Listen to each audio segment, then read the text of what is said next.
Now, as for today's show, where do I want to start?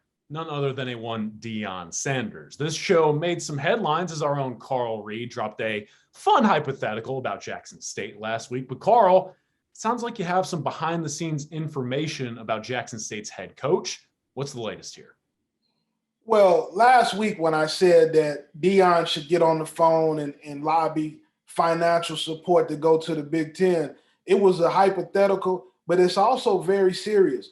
I believe that Jackson State can compete at the Division I level with Deion Sanders as the head coach. Do you mean to tell me that they couldn't go to the Sun Belt, that they couldn't go to Conference USA and have success? Deion Sanders has gotten interest from other schools. There were real meetings between him and TCU last hiring season. There is a real interest from some of the powers that be at Georgia Tech. Obviously, there's a Florida State connection, but I have it on firm authority by sources very close to the program. Deion Sanders does not want to leave Jackson State.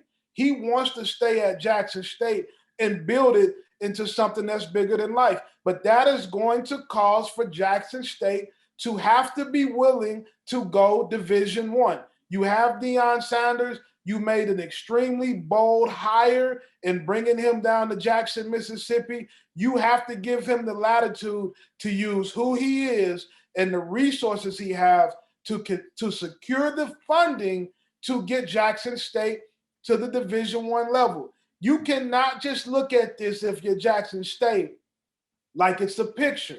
You have to look at it like it's a movie because it's going to keep going and it's not going to stay the same. You got to give Deion an opportunity here to take Jackson State to the next level of Division I football. Yeah, I think, Carl, Deion can create an incredible legacy at Jackson State, something that I think he could do there more than anywhere else in the country with the transfer portal and NIL the way it is. If Deion can get all of his ducks in a row and get a lot of support behind the program, and like you said, enter a little bigger conference where he's on TV more, they've got some notoriety, then I think he can build a monster at Jackson State. And he's such a great figurehead for the HBCUs, and not only for Jackson State, but just promoting the whole brand and the whole HBC community. So I think you're right. I think it's a great opportunity for Deion. He doesn't need the money. He can stay there, build a monster, get some big corporations behind him, and I think it'd be a great move for college football. When you think about this, though, Blake, he's gotten support. Jackson State averaged 42,000 fans last year, which was number one in all of FCS football. There's plenty of group of five teams that don't average 40,000 fans a game. Everybody's gotten behind him when he says this, I believe. It's a hashtag that they use when you talk about Jackson State. But you have to look at, if you Jackson State fans, supporters, and alums, you have to look at I believe as more than a hashtag. You have to look at it as a call to action. If you really believe, put all the support behind them and do whatever it takes to get Jackson State to the FBS level of football, and then you secure your coach. You don't want to look at this situation and you look up a year from now and Deion Sanders is no longer at Jackson State. And unless they really level up with him, that is going to be a real possibility, whether you like to hear it or not. Yeah, this is a once-in-a-lifetime opportunity for Jackson State to secure the bag, secure Deion, secure their future as a big-time college football program. Kids are excited about logos. They want to go to places where they can be seen. And so if Jackson State can take that next jump, take that next step, they've got a great head coach in Deion Sanders, someone that's transcended generations, that everyone follows and loves.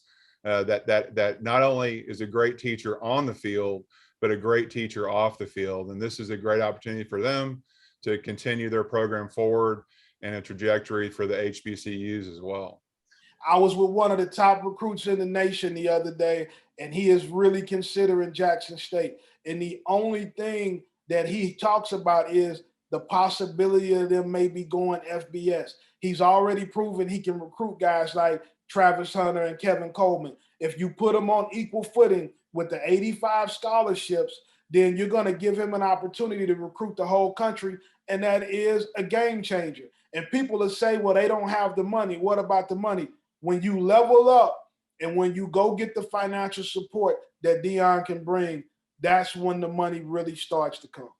Yeah, and the NIL is going to be huge for him because he's going to be able to go in and cherry pick kids from big time programs that maybe aren't happy or want to have a chance to get on the field a little bit more and really elevate that program.